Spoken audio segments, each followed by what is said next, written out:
이번 수업은 변수와 함수의 참조 범위에 대해서 살펴보겠습니다. 변수와 함수는 어느 곳에 선언하고 어느 곳에 구현하는지에 따라서 참조할 수 있는 범위 그리고 용도가 달라집니다. 자, 앞의 수업에서 변수와 함수를 선언하고 그리고 구현하는 그런 기능적인 부분을 그 수업이 있었죠. 자, 이 수업에서는 변수와 함수를 구조적으로 어떻게 사용할지 알아보는 수업입니다. 이 수업에서는 전역 변수, 지역 변수, 멤버 변수와 같이 어느 곳에 이제 선언해서 참조하는 그런 용도적인 그런 차이점과 그리고 함수를 선언하고 구현하는데 미묘한 차이점이 있어요. 그런 것들 그리고 멤버 함수의 가식성, 네, 멤버 함수 배울 겁니다. 이거 가시성 그리고 속성이란 것들까지 쭉 배우겠습니다. 자, 이번 수업은 교재보다는 그 소스 코드를 이용해서 바로 진행하겠습니다. 자, 먼저 전역 변수와 지역 변수 살펴보겠습니다. 전역 변수를 선언하기 위해서는 이렇게 변수를 선언을 해놨습니다. var 그리고 글로벌 str과 글로벌 num을 문자열과 정수형으로 선언을 해놨어요. 자, 이게 어느 영역이냐? 자, 유닛에 보면은 유닛으로 시작해서 인터페이스, 즉 선언부 그리고 쭉 내려가 보면은 임플리먼테이션, 구현부 시작이 되죠. 자, 인터페이스부터 임플리먼테이션까지가 선언부입니다. 자, 선언부에 이렇게 선언해 놓은 변수들은 전역 변수로 프로그램 전역에서 해당 변수로 접근을 하고 사용을 할 수가 있습니다. 자, 이렇게 글로벌 STR에 참조를 할 수가 있죠.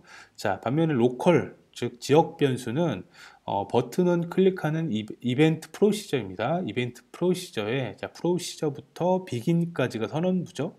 자, 이 프로시저의 선언부에 선언해 놓은 그러한 변수를 지역 변수라고 합니다.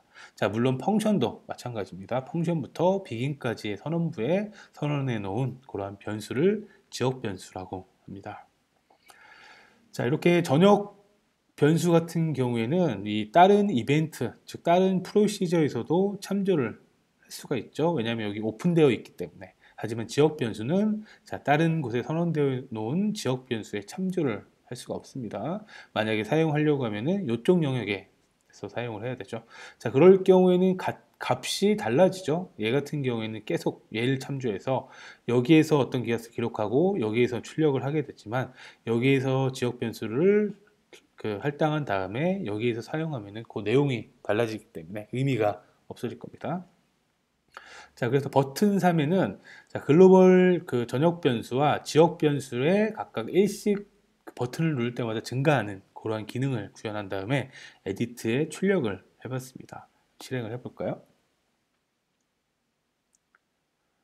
자, 숫자 증가 버튼을 누르면은 자, 글로벌은 계속 일씩 증가가 되죠. 반면에 로컬은 알 수 없는 값이 이렇게 기록이 되고 증가는 되지 않습니다. 자, 그 이유는 자, 글로벌 럼 같은 경우에는 이 위에 선언되어 있는 그 글로벌 그 전역 변수에 계속 증가를 하면서 쌓이게 되죠. 그렇기 때문에 일찍 증가가 되는데 로컬 변수, 즉 지역 변수는 계속 초기화가 됩니다.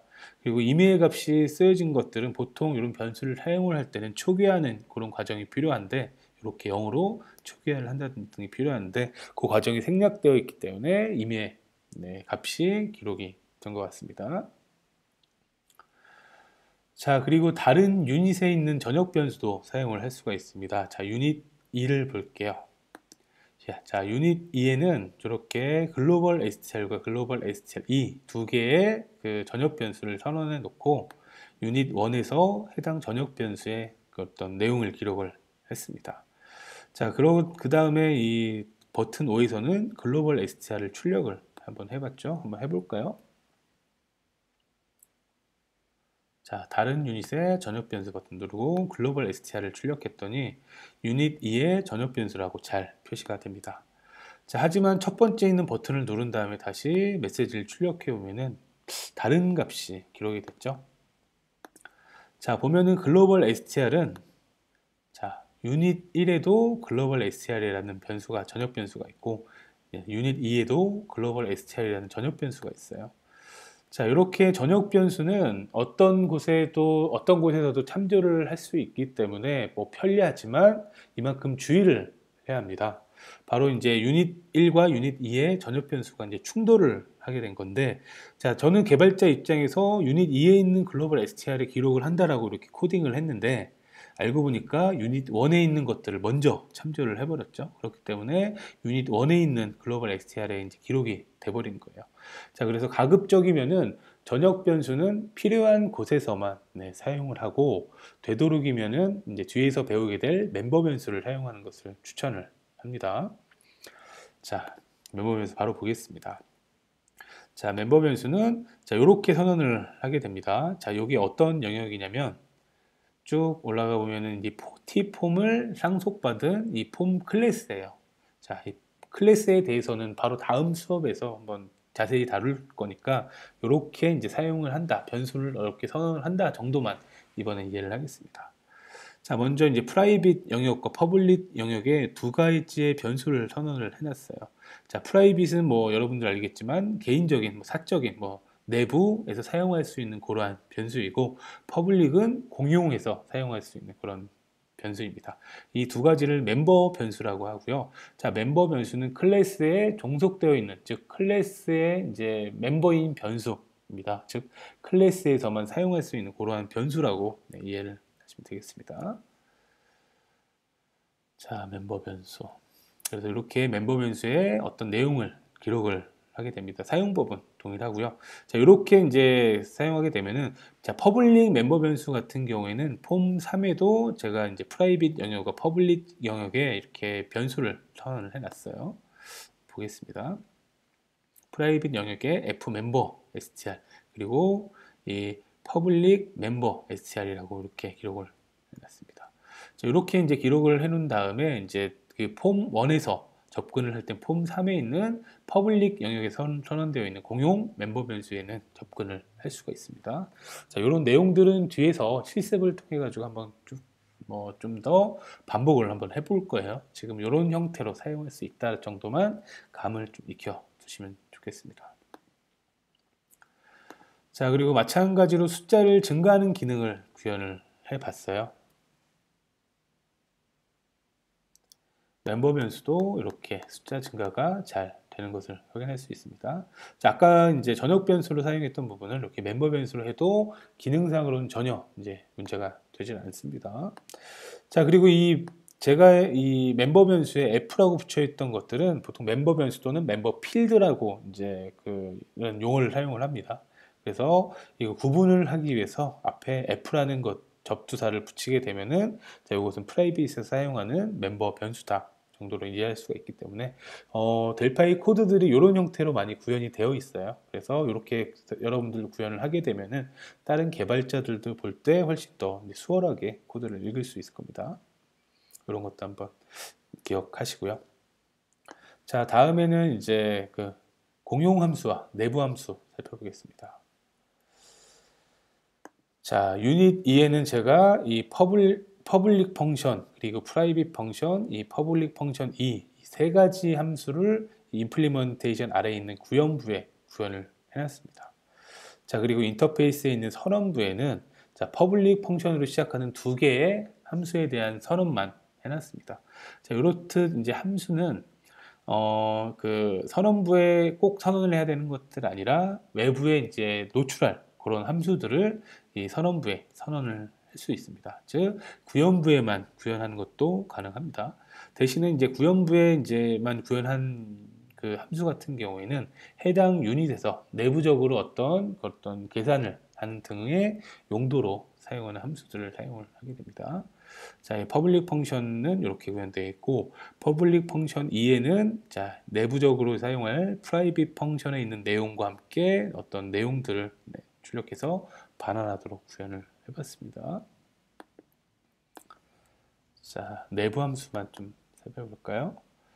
자, 내부 함수인 프라이빗 펑션은 선언부에 선언이 되어 있지 않기 때문에 여기에서 이렇게 이 주석을 푼 다음에 실행을 해보면은 오류가 발생하죠. 접근할 수가 없습니다. 자, 퍼블릭 펑션 2에 있는 것들을 메시지로 표시해 보겠습니다. 자, 공용 함수가 호출한 내부 함수는 이제 프라이빗 함수의 펑션에서 이제 제공하는 그런 내용이어서 퍼블릭한 함수와 프라이빗한 함수의 그 조합으로 문자열을 표시를 해봤습니다. 다음은 이제 속성, 프로퍼티로 시작하는 속성입니다. 자, 문법을 한번 보면은 프로퍼티로 시작해서 어떤 프로퍼티 이름, 그리고 자료형, 그리고 읽을 곳, 리드 다음에 읽을 곳, 라이트 다음에 쓸 곳, 이렇게 이제 총 세 가지 그 예약어로 구성이 됩니다. 자, 요거는 이제 스트링이라는 자료형으로 그 속성이 설정이 되어 있죠. 그렇기 때문에 read f property str은 자, 요 변수입니다.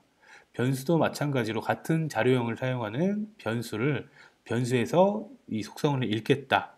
그리고 쓰는 것도 해당 변수에다가 쓰겠다 형태로 어떤 이제 프라이빗한 영역에 있는 뭐 변수나 함수에 접근할 때 이 속성을 사용을 할 수가 있습니다.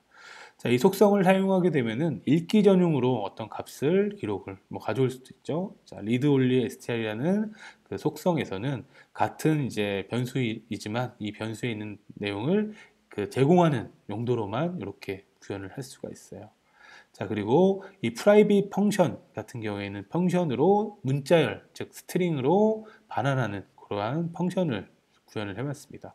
자, 이렇게 리드 쪽에서 어떤 것들을 이제 읽을 때도 어떤 함수를 이용해서 동일한 이제 자료형의 속성과 동일한 자료형의 함수를 이용해서 구현을 할 수도 있습니다. 마찬가지로 쓸 때도 set number str이라고 자, 이번에는 이 스트링을 쓰기 위해서 스트링 파라미터가 선언되어 있는 프로시저에다가 이렇게 그 라이트 쓰는 그런 기능을 연결을 할 수도 있습니다. 자, 저 같은 경우는 이 속성은 이 number str, 즉 숫자형 문자만 받는 그러한 기능으로 구현을 해봤습니다. 그래서 쓸 때도 어떤 문자열이 넘어올 때 그 문자열이 인티저 타입인지 시도해 본 다음에 만약에 아니면은 기본값인 0을 이렇게 기록을 하도록 구현을 한 다음에 그 값을 property str이라는 내부 이제 변수에다가 선언을 해봤습니다. 한번 실행을 해볼까요? 자, 여기에는 이제 numstr이라는 곳에 1이라는 한글을 썼죠. 숫자가 아니기 때문에 기본값인 0이 기록된 다음에 그 0을 반환하도록 이렇게 표현을 했습니다. 자, 이번 수업에서 변수 함수의 참조 범위와 그리고 그런 것들에 대한 용도들을 쭉 살펴봤고요. 조금 이제 정리하는 차원에서 좀 기록을 해봤습니다. 자, 먼저 전역 변수, 프로그램의 전역에서 사용할 수 있는 변수로 인터페이스부터 임플리먼테이션 사이에 있는 선언부에 이제 선언해 놓은 변수를 전역 변수라고 합니다. 지역 변수는 루틴, 프로시저 또는 함수의 구현부에서 이제 선언해 놓은 그런 변수로 그리고 선언부에 선언해 놓은 변수로 그 해당 프로시저나 함수의 구현부에서만 사용할 수 있는 그러한 변수입니다. 멤버 변수 또는 멤버 필드라고 하죠. 클래스에 종속되어 있는 그 변수입니다. 클래스 내부에서 사용하거나 또는 퍼블릭으로 선언된 변수는 외부에 노출이 되게 돼서 외부에서도 해당 그 퍼블릭에 선언되어 있는 변수를 사용을 할 수 있습니다. 자, 그리고 아까도 말씀드렸지만 무분별한 전역 변수를 사용할 경우에 이제 코드의 복잡도가 증가가 되기 때문에 되도록이면 멤버 변수를 활용하는 것이 좋고요. 그리고 외부에 노출이 필요한 경우에는 속성을 활용하는 것이 좋습니다. 그리고 이제 전역 변수를 사용해야 될 부분은 개발자가 전역 변수의 제어가 가능한 경우에 한해서만 사용하는 것이 좋습니다. 저는 이제 한두 곳에서만 기록을 하고 다른 곳에서는 읽기만 하는 경우 등등이 좋은 경우라고 생각을 합니다. 자, 저는 이제 환경 변수 같은 것들을 어떤 파일에서 읽어와서 그걸 전체적으로 프로그램 전반적으로 이제 사용할 경우에는 전역 변수로 사용하는 경우도 있습니다. 자, 그거는 이제 읽는 그 어떤 파일에서 읽는 부분을 한두 군데에서만 그 사용을 하고 구현을 하고 그런 것들에 대한 변수의 값을 읽는 부분은 어떤 여러 군데에서 사용을 하게 되면은 어떤 그 개발자가 해당 전역 변수에 대한 제어가 가능하게 될 것입니다. 자, 그리고 함수. 자, 선언부에 선언한 함수는 외부에서 참조가 가능하죠. 구현부에만 구현한 함수는 그 해당 유닛에서 내부적으로 사용하는 기능으로 사용이 됩니다. 자, 그리고 멤버 함수는 프라이빗 또는 퍼블릭 영역의 선언 후에 구현을 해야 되고요. 프라이빗은 내부 함수, 퍼블릭은 공용 함수, 즉 외부에서 참조를 할 수가 있습니다. 속성은 이제 프라이빗 영역의 변수와 함수의 접근이 가능했죠. 자, 그리고 읽기 전용 또는 쓸 때도 이 함수를 사용해서 어떤 제약 조건을 거는 등으로 사용을 하게 되는 또 부가적인 부분도 있습니다. 자, 이렇게 변수와 함수의 참조 범위에 대해서 살펴봤습니다.